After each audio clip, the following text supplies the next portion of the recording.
England will watch on as New Zealand face South Africa in the Rugby World Cup final, but there will be one Englishman involved. An Englishman will appear in Saturday's Rugby World Cup final between New Zealand and South Africa. That is despite Steve Borthwick's side being knocked out of the tournament by the Springboks last weekend. Referee Wayne Barnes, a Premiership official from Gloucestershire, will be the man in the middle for the match.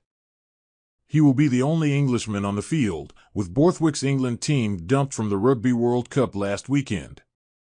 The 44-year-old is one of the most experienced referees in Test rugby.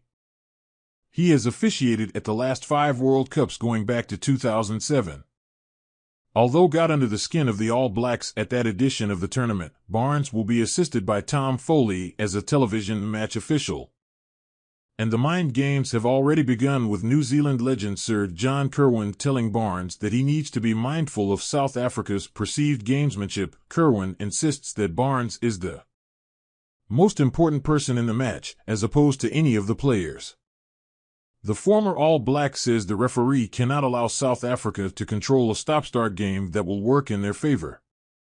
I think the most important person in this contest is an Englishman called Wayne Barnes, Kirwan told Rugby Passes the Breakdown. We cannot have a stop-start, we cannot have water drinks coming on at every scrum. We've got to speed the game up because that's how we're going to beat them. For me, it's critical the referee lets the game flow a little bit because South Africa will be trying to slow it down. Barnes has history with New Zealand, having infamously been voted the 3rd most hated person in the country after a controversial 2007 Rugby World Cup quarterfinal. His failure to spot a forward pass saw New Zealand dumped out of the tournament. Speaking about the incident to Radio Sport several years on, Barnes said, "Everyone improves over time. I went into the 2007 World Cup probably only refereeing 3 or 4 test matches, and I've now refereed about 90, so you learn from those games, like New Zealand v France. And of course I've learned from my mistakes in that game. You're 28 years old, at the start of your career, I guess it was a bit of a motivator to do a bit better.